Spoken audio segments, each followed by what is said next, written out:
want you to take a deep breath. And when I say the words financial security, what comes to mind?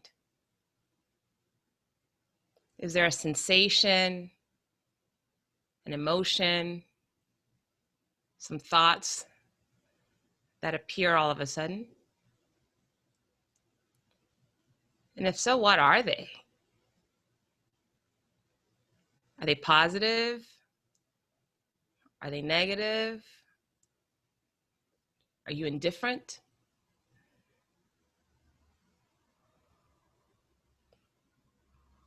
I'm excited to have a conversation today with one of the people that I consider brings peace of mind to when I hear word financial security. My name is Valerie Hope, and I am your host. I'm your coach, and this is your time to come alive. This weekly podcast gives us an opportunity to become more conscious, more connected, and also be more creative. Today, I have a wonderful guest. His name is Tyler Downing. Welcome, Tyler. Awesome. Thank you for having me. Hey, great to have you. I already feel way more at ease just with your opening there. So Yay! Look at that. A Yeah. nice deep breath always does it. Right. But I do want to tell people I met you, Tyler. Has it been like 3 years now, maybe? Right. A little over 3 years. I think maybe at the end of 2016, right? Wow, woo! So at the end of 2016, I actually was working with a financial coach who at some point I hope to have on the podcast, Cindy Gleason, and she recommended, once we got all my budgeting and all that stuff straightened out, she said, okay, you're ready to move to the next step, next baby step, which is around investing and being mindful about how do I grow my assets.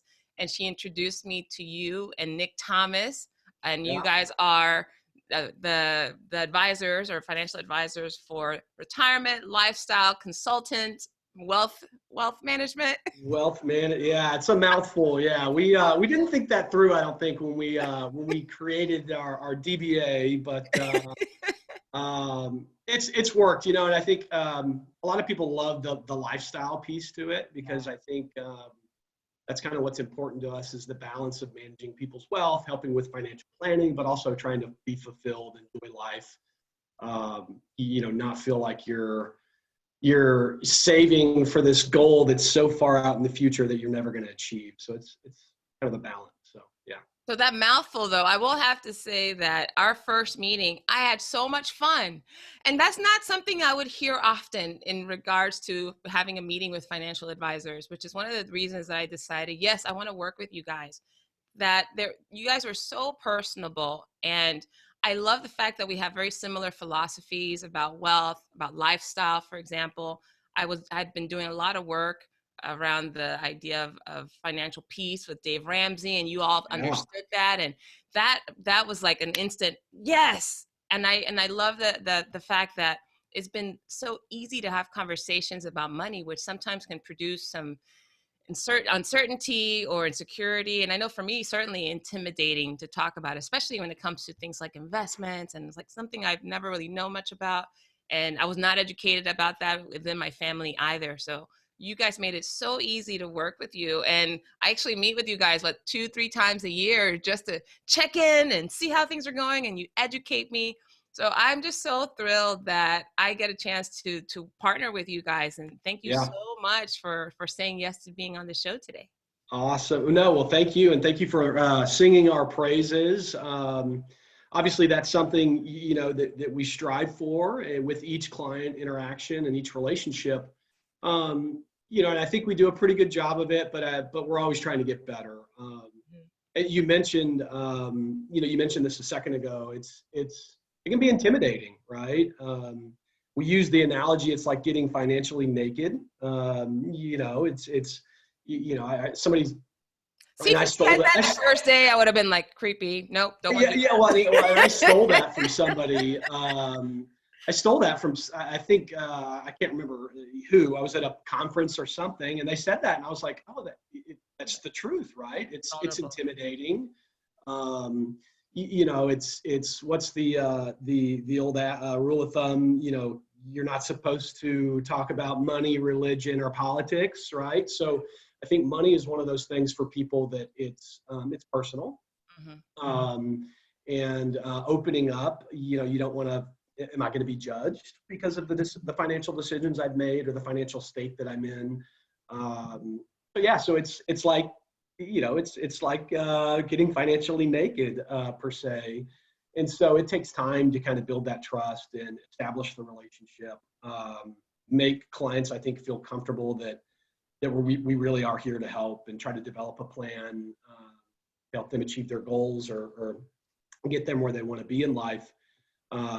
We talk about, a lot, I've probably said it a million times. I stole this from Nick, but, you know, uh, where are you now and where would you like to be? And then let's create a path or a plan of action to kind of get you to that spot. So we try to make it as fun as can be. Obviously, I'm probably more of the nerdy side of the equation, whereas Nick's probably a little bit more fun than I am. But I think it's a big part of our practice is making it personal, helping people feel at ease. But then also, I think a big part of that also is letting people know that we have their best interest in mind.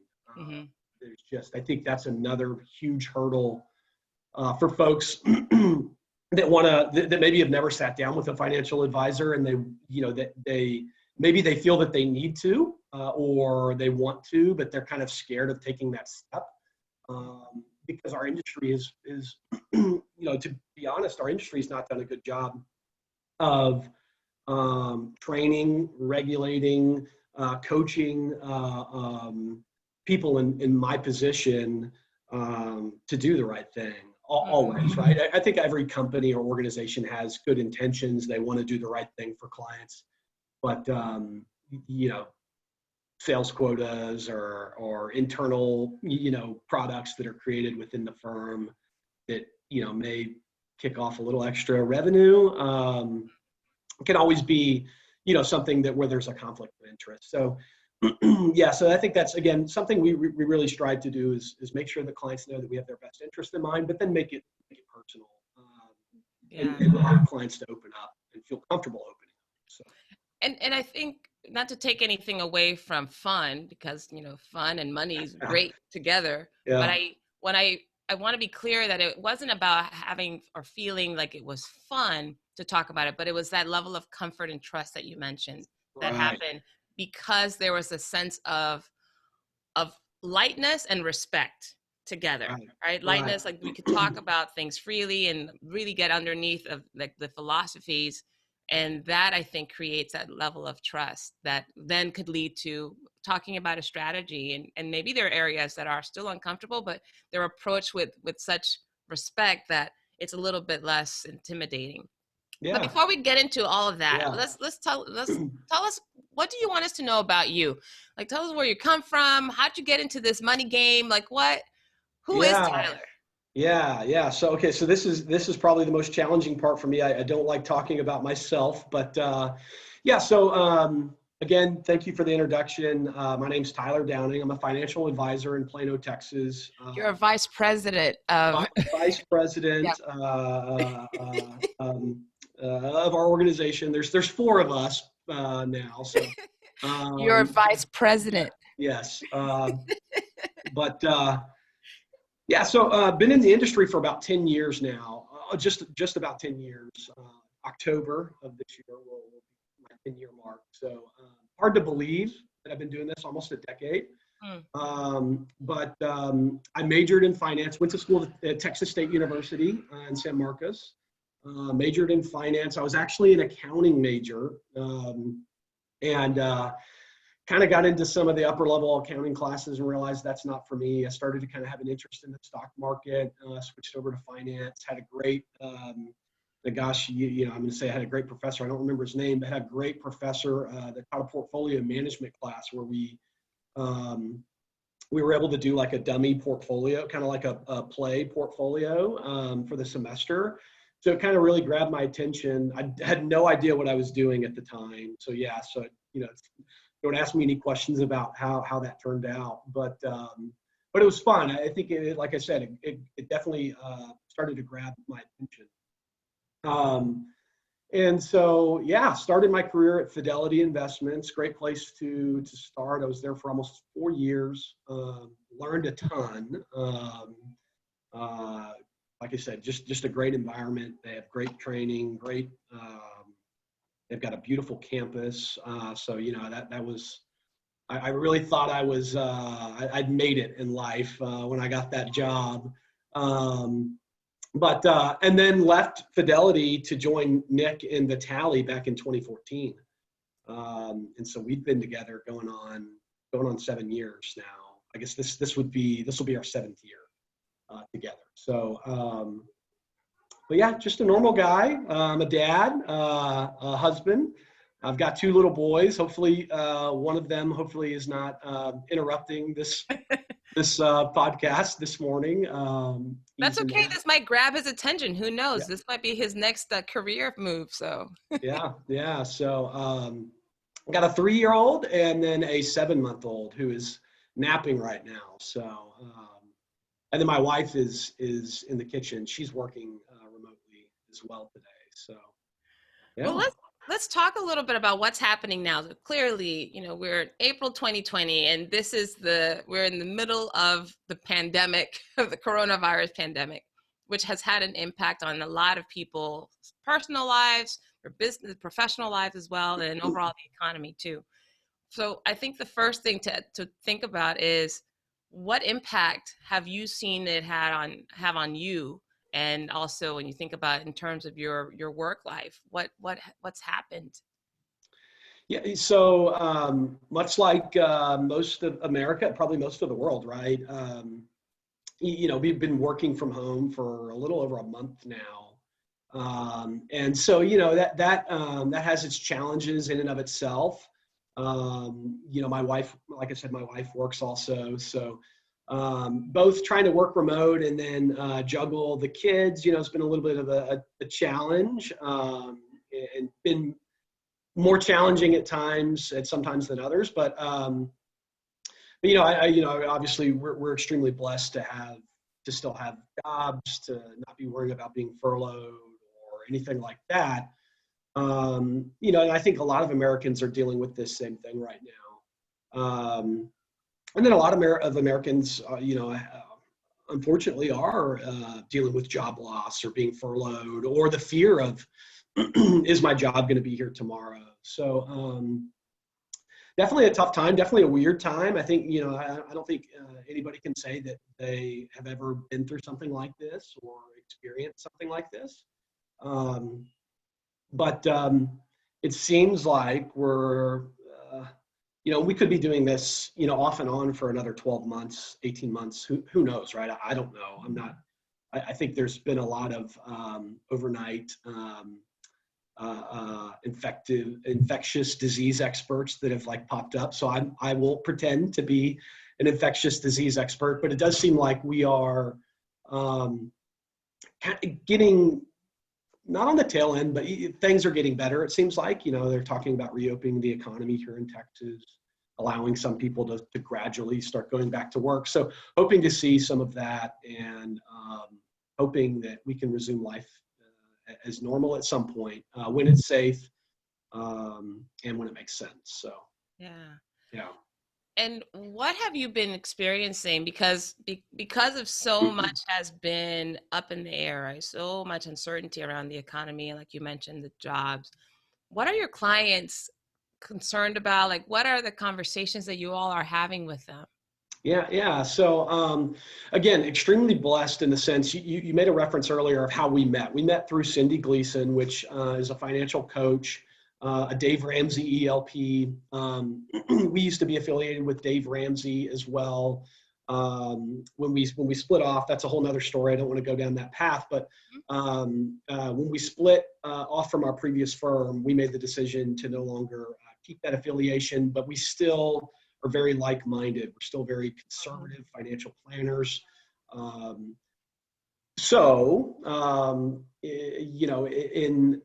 having that mindset, a lot of our clients have that mindset. So a lot of our clients are prepared for situations like this, whether it be because they don't have any debt, or they're working on paying down debt, but they have an emergency savings, right? And so, I think a lot of our clients have done well through this. But ultimately, at the end of the day, to see what's happened in the world, and then also we had the quickest bear market we've ever seen, right? I think it was, don't quote me on this, but I think it was like 16 trading days.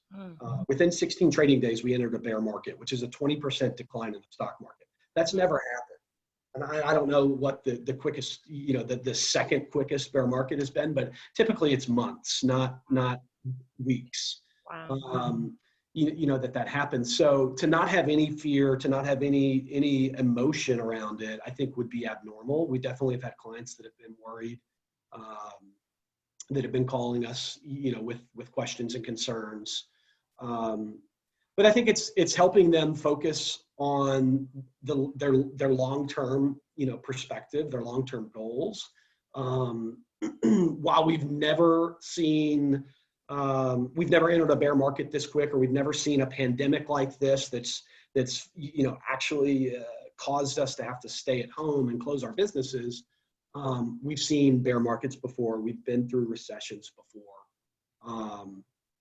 And we know that long-term equity investors tend to come out the other side of it just fine. So we will recover. The economy will recover. The stock market will recover. When or in what time frame? Who knows?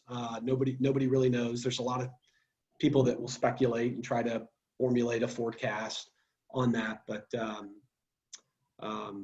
I think that's just the big thing, is helping them focus on the long-term perspective, helping them come back to, okay, how does this and will this change your goal of being retired by age 65? And if we sit down and we look at that and it doesn't change anything, I think that we plan for these sort of things happening in retirement, before retirement.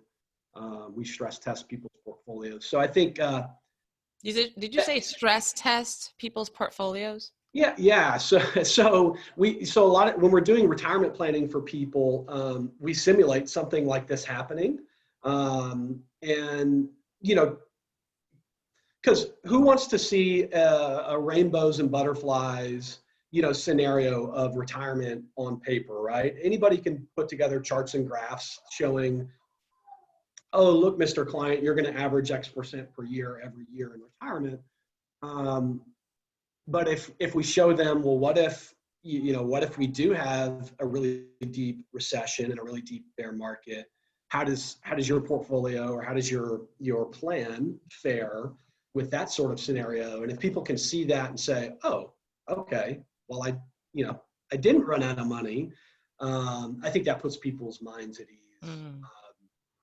And help. So I think it's just putting that into perspective, getting back to the plan and the long-term focus, because day to day, who knows, right? I mean, nobody knows what's going to happen today or tomorrow or next week, but if we can focus on the long term, I think that's what's important. So I love that you say that, because I really do think, in general, my life philosophy is, I don't know what long-term looks like in terms of my lifespan, right? And what I'm also hearing you talk about is to get people really clear and present on what is it that they're committed to in life. What lifestyle are you committed to having? What does that look like? And then you help them reconnect to their lifestyle in terms of, this is what your portfolio might be doing, but it still aligns with the lifestyle that you said that you want to have. And I think that's where that peace of mind could be accessed, because you also have the opportunity to kind of reflect on, actually, yeah, if this is a life I want to have, this is perfectly enough for that life. And then it removes that fear or tension, the stress, all the anxiety that might come with it. But I think that's a great rule. That's a nice way to look at just living. It could go the same for our health. It might go the same for the relationships we have. It's like, okay, so is this a lifestyle that I'm committed to in living, my life this way, and the health that I have? And so really, that's pretty profound. Yeah, and I think, because that's something we will go in and do is especially so for like a retired client, and I don't want to get too much into details. I know we talked about the compliance aspect of this, right? Yeah, and I don't want my show to get shut down because of Yeah, you, Tyler. yeah. But trying to keep it high level. Yeah, I mean, I think that's important, right? We, in a situation like this, we tell, hey, Mr. and Mrs. Client, we're still going to be able to send you, or you're still going to be able to draw your X amount per month that you're taking, to still be able to, hopefully at some point take the trips, do the things you want to do, be fulfilled, pay your bills, eat the same food that you're accustomed to eating, whatever it may be, right? I started to go down a bunch of examples of things we talk about with retirees, but I know right now a lot of people are just stuck in their homes, so probably not a fun time to be thinking about fun, like outdoor activities, travel, et cetera, whatever. But yeah, it's helping them kind of just like what you said, right? Focus back on, can you still do all the things that you want to do in life?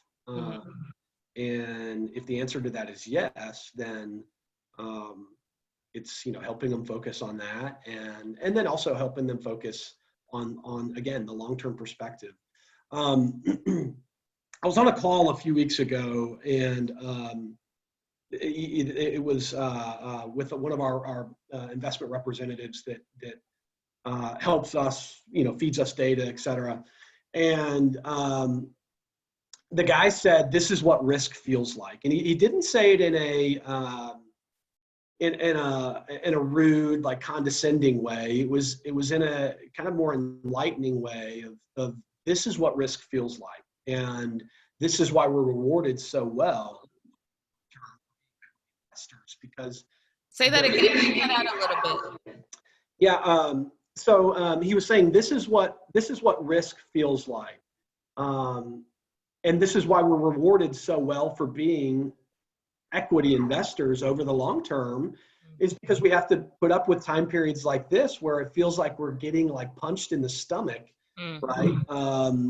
Seeing your portfolio drop, 15, 20% in a month, that hurts. It's scary. It's there's a lot of uncertainty. I think it causes people to second guess, is this the right thing? But the way, again, just that message, I think, and I know this, I've been doing this for a long time. I know that, and I think most people do, right? Everyone knows that the stock market it's not a straight line like this. It does this over time, right? But just that statement, I think, was, to me, eye-opening in the sense that this is what it feels like. This is, we know that these sort of things are going to happen. We know that they can happen, but when it happens, it hurts and it's scary. And but I think then that's when we have to, as financial advisors, even tell ourselves and tell our clients, let's take a step back.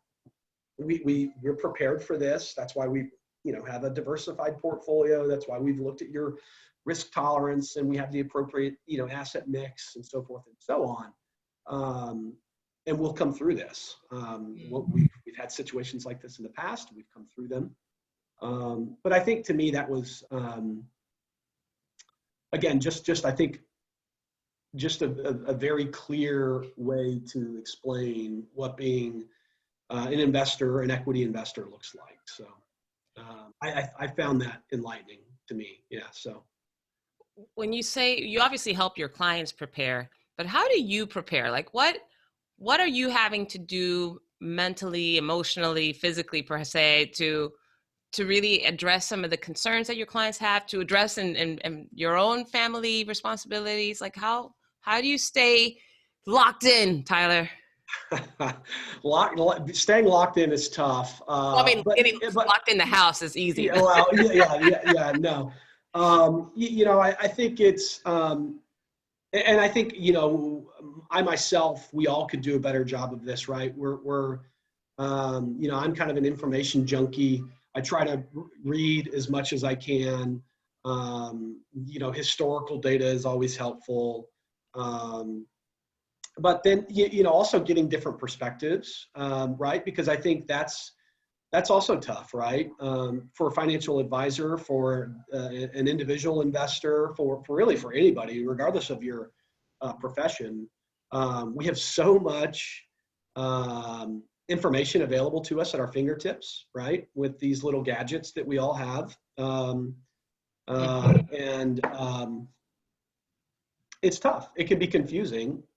But so I think, but I also think getting different perspectives, getting information from different sources, it can help give you your own perspective or your own kind of conclusion of what you believe is happening. So I think that's important, right? And we, I've been through a million different seminars,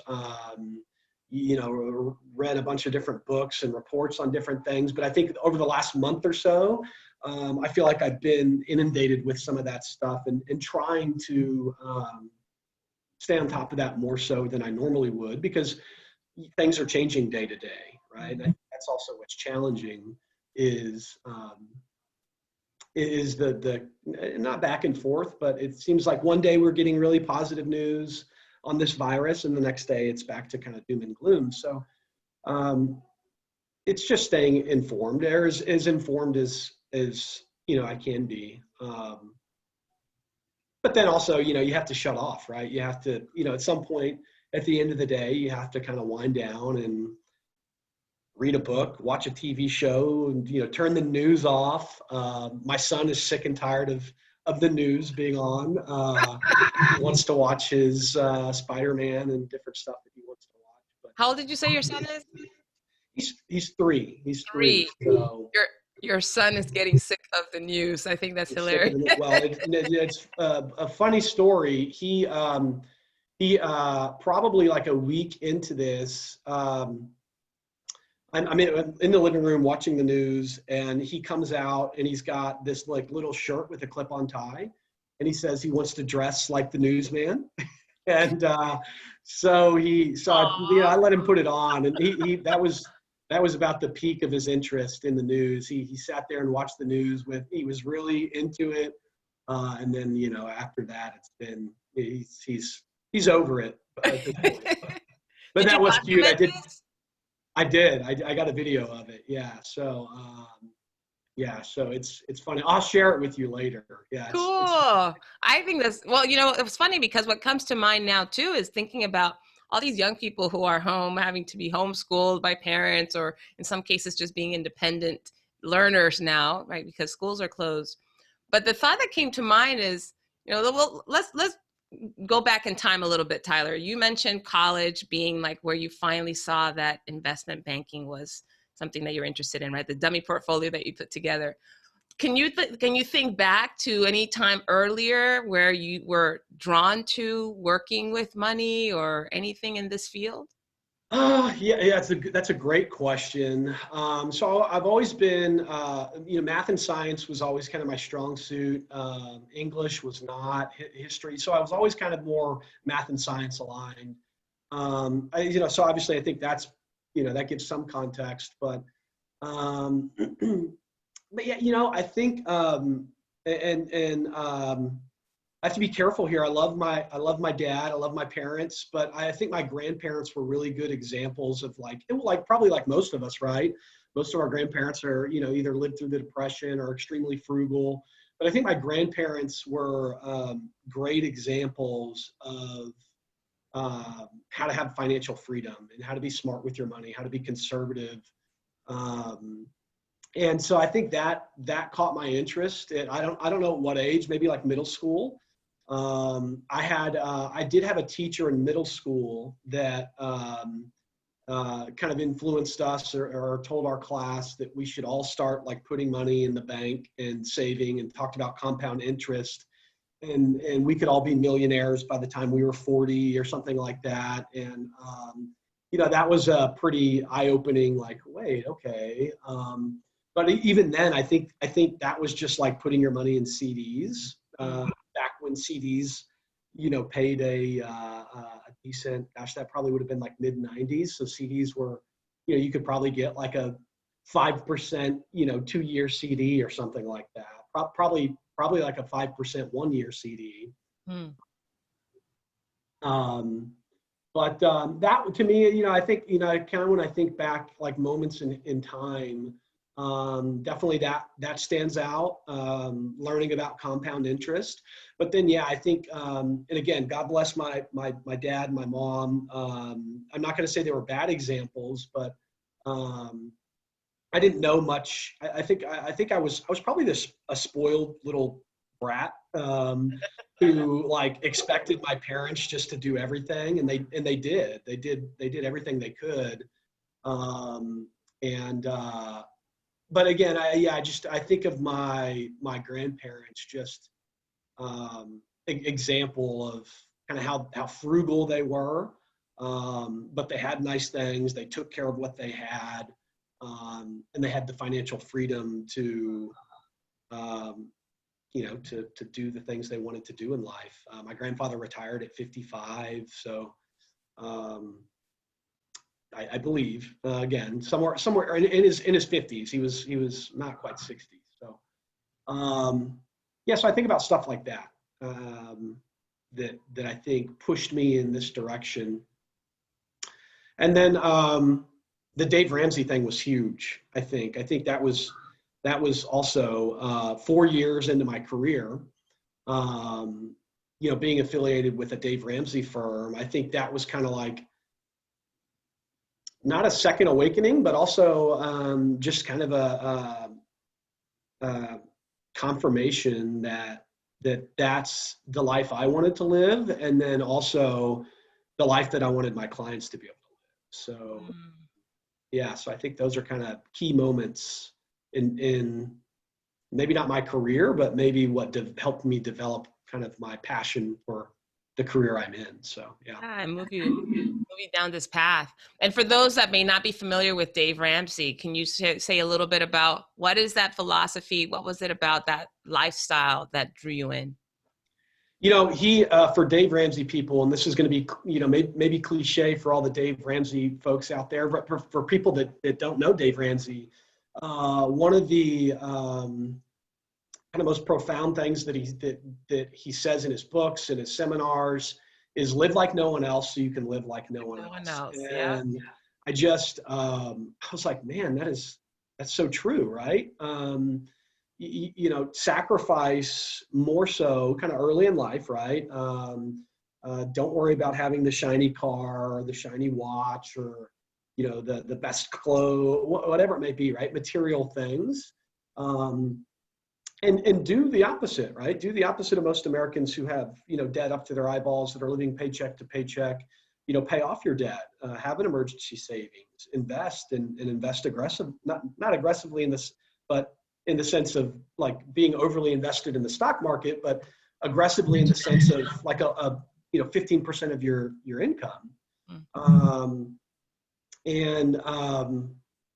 And if you can do those things, and you can be, if you can focus on the long-term kind of objective, then you're going to be able to, you're going to be able to at some point have the freedom to, if you want to go buy the expensive car and you can pay cash for it, well then great. But I think to me that was huge, right? We talk, and this is not I don't believe this is a Dave Ramsey-ism, but we talk to folks a lot about, retirement age, right? When do you want to retire? And a lot of people say tomorrow, right? Kind of jokingly.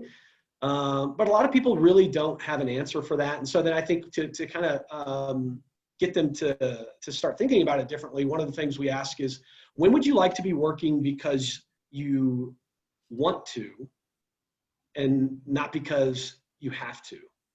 Ooh, say that again. When would you like to be working because you want to, not because you have to, right?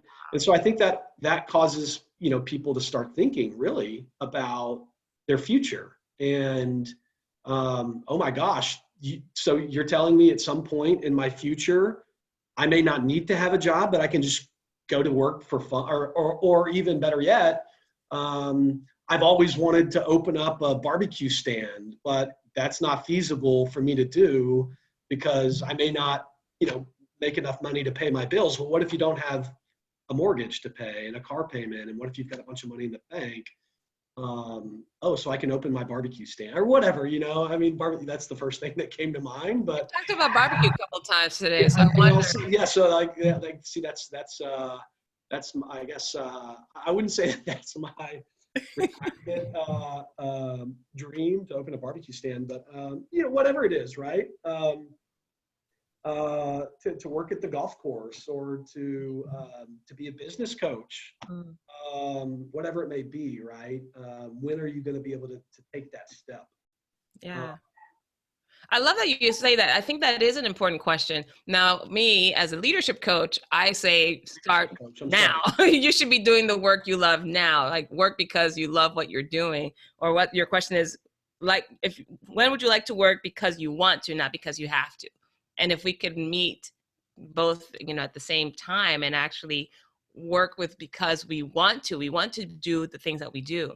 But I think what you're pointing out is that there are questions that we have to ask ourselves about the life that we want to live and what would be required, what are the resources that that lifestyle requires. Yeah, yeah, And I want to go back to something you talked about, that what people are drawn to, it seems seemingly what you mentioned, is that idea of looking at their lifestyle. So what are those things that people are drawn to when you talk about lifestyle? You mentioned the retirement age being one of them. Anything else that comes up in those conversations that seems to really draw people in? yeah. I think the one thing that comes to mind is family, right? Obviously, we have a wide range of age and clients, but a lot of our clients are getting close to retirement or in retirement. And a lot of them want to be able to spend time with the grandkids or pay for the family vacation or for our younger clients, they want to be able to, and there's a lot of debate on this, but a lot of them want to be able to pay for their kids' college so they don't have student loans and debt when they graduate. And then we have the clients that say, I had to take out loans. By golly, my kids are going to take out loans.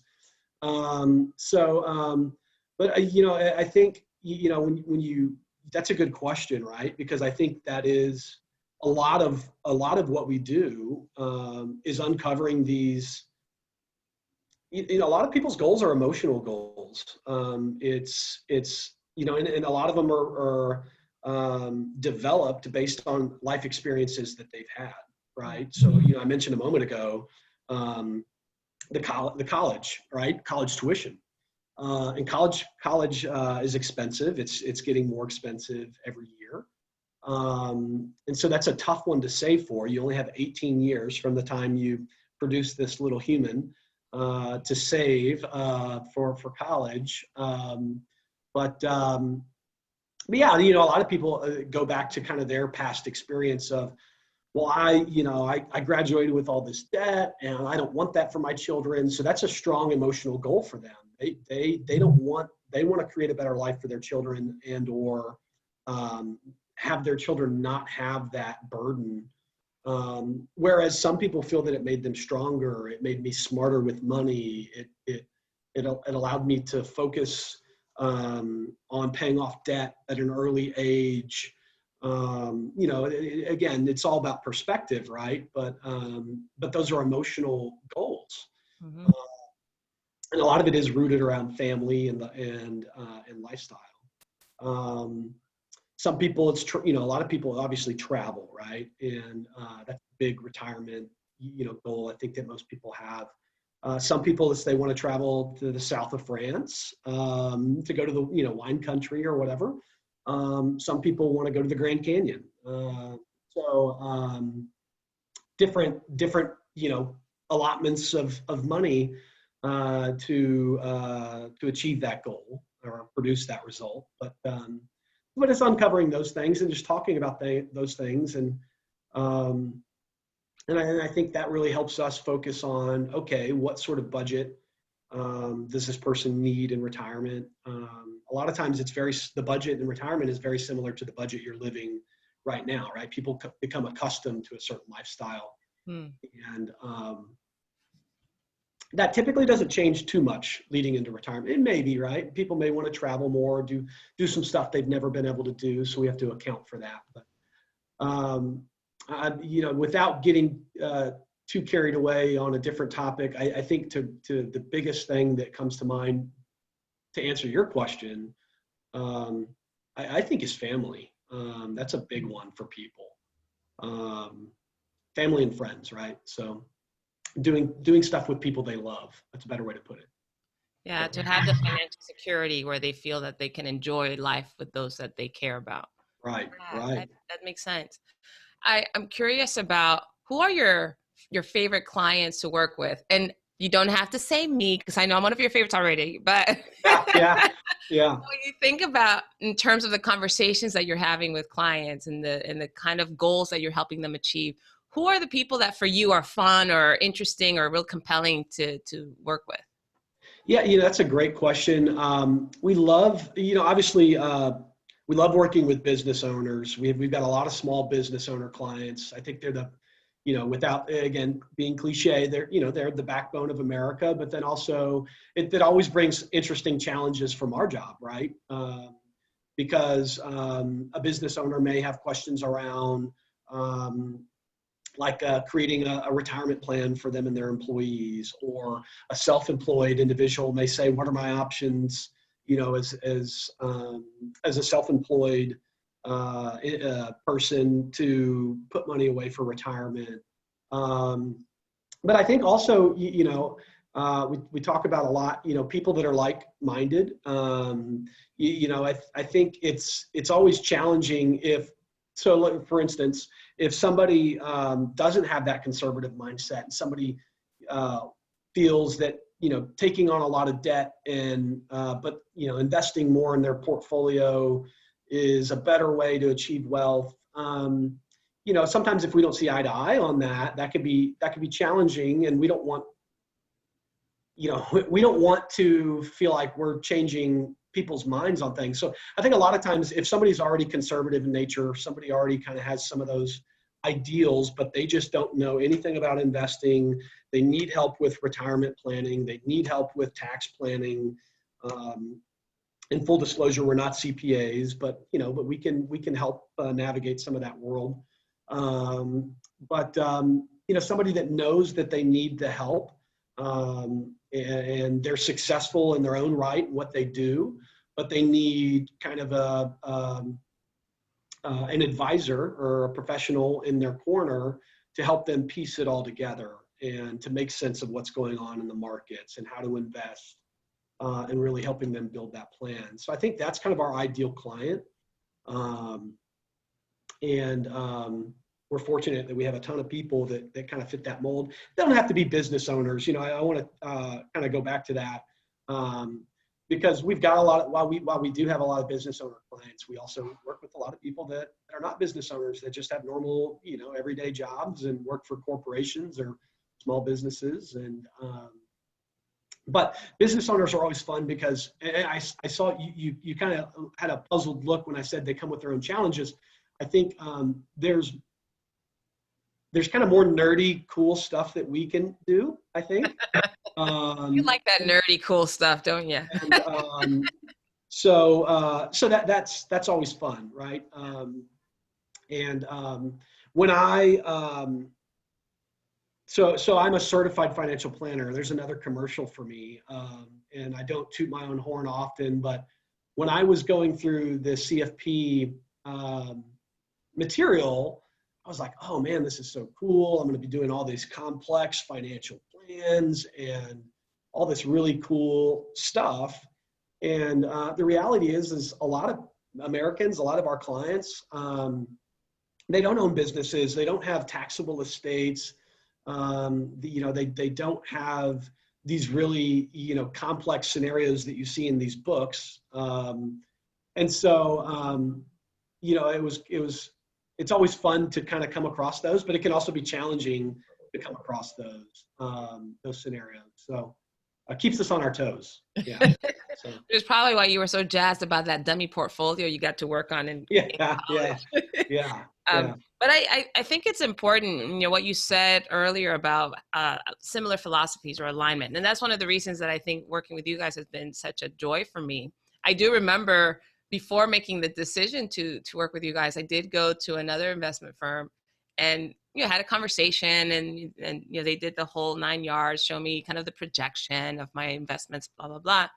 And then I started talking about some of the things that I learned through the Dave Ramsey Financial Peace Program and what I'd implemented and how proud I was to have gotten debt free and all the things that I've been changing and transforming in my life as a result.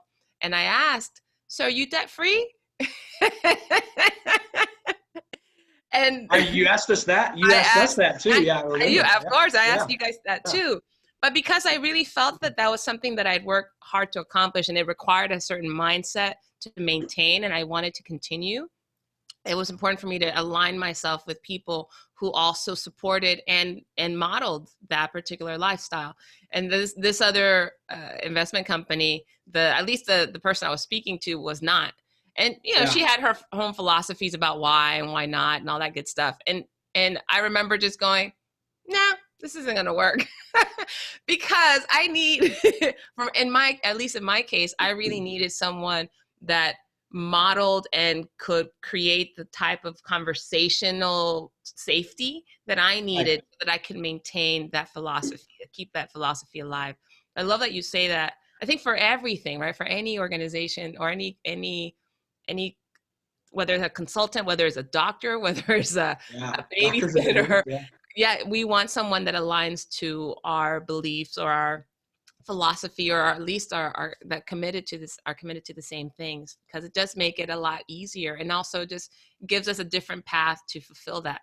You talked about your grandfather being that role model for you, and there were things that you saw in his lifestyle that you were then able to emulate.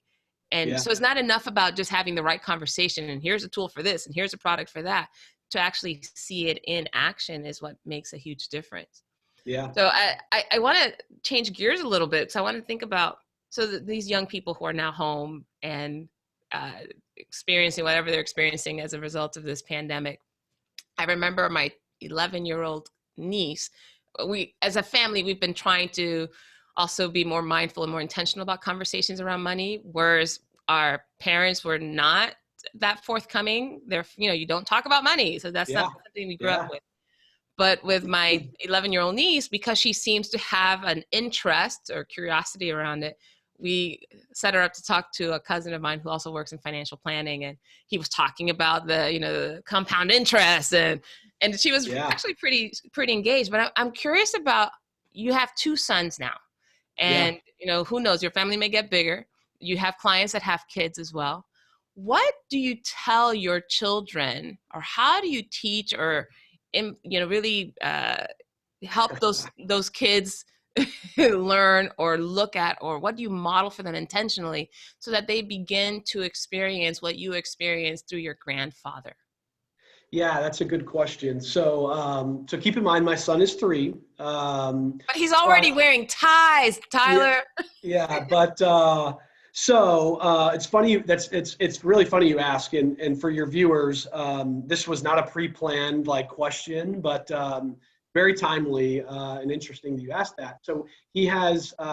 So Nick bought a bunch of piggy banks, like I don't know, probably like 4 years ago, and I think he forgot about them because we would give them to clients that had little kids, and anyway, so long story short, he gave me one recently, and we've been giving my son like coins and stuff to put in there, and kind of talking to him about money and what's a quarter versus a dime, all that stuff, whatever. So he's really interested in that. He's got a piggy bank. It's got, I don't know, probably like $5 in it or something like that. $5. But I don't know exactly how much, but it's not like he's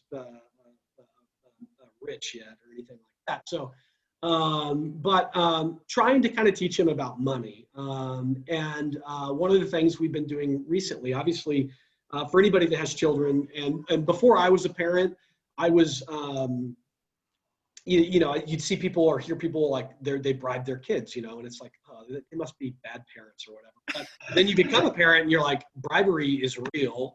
And It is that's, just a strategy. yes, it's a very good strategy. So whether it be ice cream or now one of the things we're on is quarters, right? Um, so we've started doing like, okay, if you clean your playroom, you need to like go clean the toys, put all the toys away. The playroom needs to be clean. If you do that, we'll give you some quarters, and you would be amazed, right for now at least, how well that works. And so that's actually literally we did that last week, I think, for the first time. We gave him like coins probably a couple of months ago and started like giving him coins to fill it up. My father-in-law, mother-in-law sent him a bunch of quarters. But last week we started with the kind of chores, you know, just kind of trying to teach him that, you know, that if you do these things, there's an outcome, and sometimes the outcome is money. So yeah, so we're working on that. So, but I think, you know, and that's kind of the most relevant answer or current situation that we're dealing with here in our house. But as they age, I think to me, the biggest thing is leading by example. So not, you know, not getting the new fancy car every 2 years. Letting them understand that we can't take big fancy vacations, or we can't have, you know, can't have all of the things that we want to have because it costs money, and just trying to show them that, you know, your mom and I work really hard to save and, you know, do these things, and just kind of trying to teach those things. And again, I think the biggest thing is lead by example. And then hopefully, you know, 10, 15, 20 years from now, when they're young adults, they will have seen that and can say that, you know, they learned from us. So that's the goal. Again, we're on baby step 1 of like 200. With literal babies. Yeah.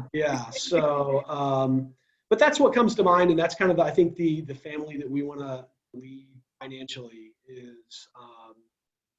Just showing them what it's like to be conservative, and look, we can have nice things, we can do fun stuff, we can take trips, but we have to be financially responsible and smart, I guess. Yeah. So. And what advice would you give your clients who have kids and want to also encourage that behavior? Yeah, I think that, you know, kind of those same things, right? But it just, you know, I've only been a parent for a few years now, but I think, you know, and I'm not the smartest person in the world, but I think people learn a lot from life experiences. So I think, you know, if I can give advice to a client with young children, I think it's that same thing: is lead by example. You know, do the right thing, be smart. You know, we're here to coach people through that, to help them make sound decisions, to be a sounding board. You know, we say that a lot. You know, let us be a sounding board. You know, if you and your wife or just, you know, yourself, you're having an internal conflict of should I do this or should I not do this, call us. We'll give you our honest feedback, you know, and try to help you come to a conclusion or decision. But yeah, I think it's lead by example, do the right thing, and then try to do little things like that with money. You know, start teaching them at an early age. You know, and the cool thing about the piggy bank that we have is it's got 4, so it's a piggy bank, but it's got 4 slots, and each section, 1 is for save, 1 is invest, 1 is spend, and 1 is donate. So I think that's also extremely important, right? Is you know, how should we be thinking about money? And it's not, you know, because I think a lot of people is I'm going to save in this piggy bank so I could buy something, right? And I think to me, as a kid, that's all I cared about is, you know, when I got allowance money or, you know, made money in jobs that I had in high school, is, oh man, I've got $1,000. What can I go spend this on? But I think, again, for a 3-year-old, probably, you know, let's be honest, he can't comprehend that. But starting those lessons early, I think, is important. And by the time he's 10 or 12 years old, he may be wise beyond his years. So we'll see. That's what the goal is. So I love that. You might need to give us the link for where Nick got those piggy banks. yeah, In case people are inspired. we still have some. He ordered probably like, I don't know, like 20 or 30 of them at one point. We were slowly giving them out. And then it was like, to be honest, I think we forgot about him. And we were like reorganizing the office, and we found a bunch of them in like the kitchen. So yeah. Well, if I want to claim one of those for my niece who seems to be showing some promise and interest. Yes, I'd love to just continue to nurture that. Well, as we're closing here, Tyler, is there anything else that any thoughts you'd like to leave us with about what retirement lifestyle consulting, wealth management, or you and your personal philosophy have to say? Oh gosh. Yeah, I mean, I think, if you're thinking about meeting with the financial advisor and you're scared or nervous or not sure if it's the right step, I mean, just it never hurts to take that first step. And I know you've obviously been great singing our praises today, but I know while I think we do a good job and we're always striving to do better, I know there's lots of other financial advisors out there that are like-minded, and that are fiduciaries, that are doing the right thing for their clients, giving the right advice. And so I think that, to me, it's extremely important. In a world where we've got so much information and conflicting information at our fingertips. If I hadn't silenced my phone before this, I probably would have had 20 news updates in the last hour on different stuff that's going on. But yeah, don't be afraid to take that step. And I know at our practice, that's something that's huge for us, is making clients feel comfortable. You're never going to get a sales pitch from us. We try to move really slow, kind of on the front end of initiating and engaging and developing that relationship on the front end. So to make sure that clients are comfortable, but yeah, I think, to me, that's the big thing, is focus on your long-term goals, focus on investing for the long run, and things will fall into place. So that's closing thoughts. You heard it here, folks. So I'll be sure to put your contact information and the website, so if people want to get a hold of you or ask any additional questions, they have that. I do want to get a piggy bank, so make sure you earmark one for me. Yes, I will definitely get you a piggy bank. Yes, ma'am. Yeah. Cool. Tyler, thank you so much for being a part of the program today. I'm so grateful for the work that you, Nick, Vitaly, and Ashley are doing, and not only for me, but for everyone in our community that you support. And then also the wisdom and the ease in which you shared your thoughts and ideas with us today.